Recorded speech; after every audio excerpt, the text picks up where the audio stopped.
오늘 본문은 오랜 세월 동안 헤어져 있던 두 형제 야곱과 에서의 극적인 상봉과 화해 장면을 이야기하는 내용입니다. 그 긴 세월 동안 한 사람은 두려움과 초조함으로, 또 한 사람은 미움과 복수심으로 가득 찬 나날을 보내왔을 것입니다. 그러나 극적인 상봉의 자리에서 그 모든 두려움과 미움이 눈 녹듯이 사라지고 그들은 얼싸안고 화해와 사랑의 눈물을 흘렸습니다. 성경은 본문을 통해 인간의 미움과 갈등까지도 뜨거운 애정과 화해와 바꾸시는 은혜로우신 하나님의 오묘하고도 놀라운 신비의 경륜을 보게 하고 있습니다. 그러나 두 형제의 이러한 극적인 상봉과 화해는 불과 몇 시간 전까지만 해도 기대하기 어려운 것이었습니다. 두 형제가 만나기 직전까지만 해도 형 에서는 자신과 아버지를 속이고 축복을 가로챈 야곱에게 복수하기 위해 400명이나 되는 군사를 이끌고 살기 등등하게 달려오고 있었고, 야곱은 형 에서에 대한 두려움으로 벌벌 떨면서 에서의 복수의 칼날을 피할 궁리를 하기에 급급했었습니다. 그런데 순식간에 두 사람 사이의 모든 미움과 원한이 사라지고 서로 사랑의 눈물을 흘리는 사이가 된 것입니다. 33장 1에서 2절입니다. 야곱이 눈을 들어보니 에서가 400명의 장정을 거느리고 오고 있는지라. 그의 자식들을 나누어 레아와 라헬과 두 여종에게 맡기고 여종들과 그들의 자식들 앞에 두고 레아와 그 자식은 그 다음에 두고 라헬과 요셉은 뒤에 두고, 야곱이 허벅다리표 탈골로 인하여 불편한 몸을 이끌고 약복강을 건너자 형 에서가 400명의 군사를 거느리고 오는 것을 보게 됩니다. 야곱은 에서의 공격을 대비해 아내와 자식들을 세 부분으로 나누어 배치했습니다. 그런데 이때 야곱은 자신이 아끼고 사랑하는 정도에 따라 아내와 자식들을 배치했습니다.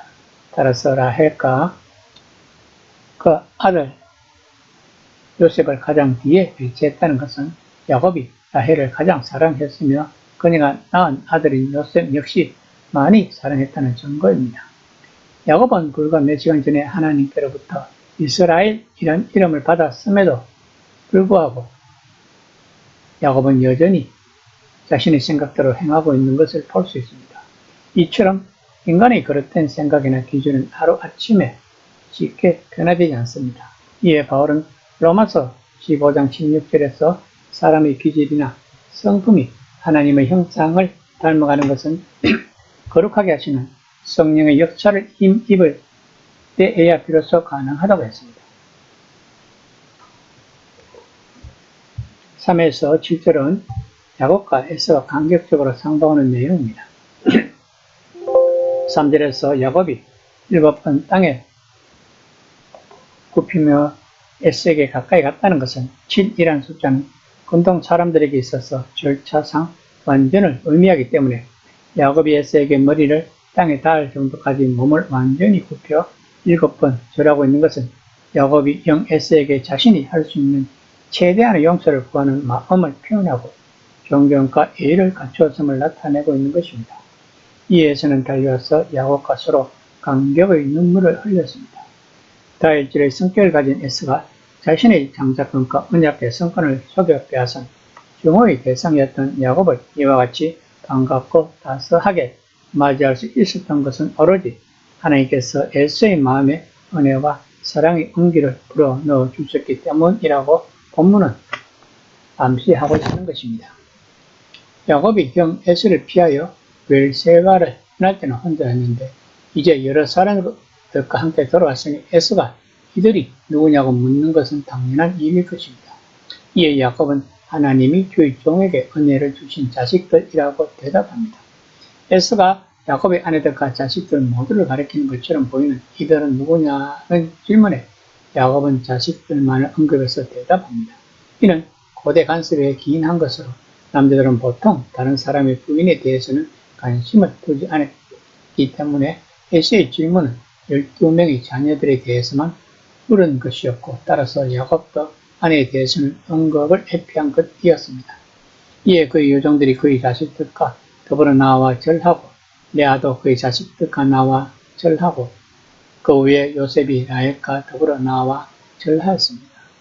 요셉이 자기 어머니보다 먼저 언급되었는 것은 아마도 당시 요셉은 아무 사정도 모르는 어린 아이였기 때문이라고 볼 수 있을 것입니다. 또한 7절에서 그 후에 해당하는 외아하르라는 표현은 장소나 시간 뒤에라는 의미로서 앞의 여종들과 레아와 그녀들에게 속한 자녀들을 요셉과 라헬 모자와 구분하는 기능을 하고 있는 것입니다. 즉 야곱의 특별한 사랑을 받은 아들이라는 사실을 강조하기 위해 성경 저자가 이 단어를 사용한 것입니다. 8에서 11절은 에스가 야곱의 모든 예물을 최종적으로 받아들이는 내용입니다. 8절에서 이 모든 때는 무슨 까닭이냐가 의미하는 것은 야곱이 거느리고 있는 짐승의 때가 뭐든지 몰라서 묻는 것이 아니고 어떻게 해서 이렇게 많은 부를 모을 수가 있었느냐고 묻는 질문입니다. 야곱은 예 주의 은혜를 입으려 함이니이다 라고 대답합니다. 이를 직역하면 예 주의 눈물 안에서 은혜를 찾아내려고 합니다 라고 합니다.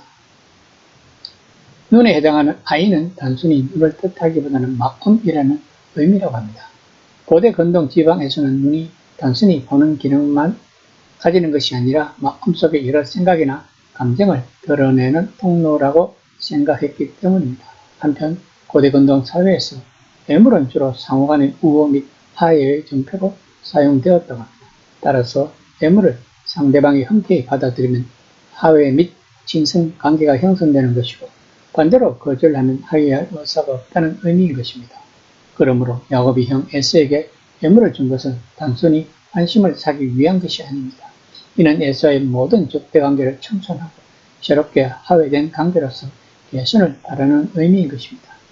이에 에서는 나에게도 말이 있다며 야곱이 예물이 필요치 않다고 말합니다. 그러면서 에서는 내 소유는 내게 두라 하며 말합니다. 이는 강력한 명령이 아니라 오히려 간곡히 부탁의 의미를 지니고 있는 것입니다.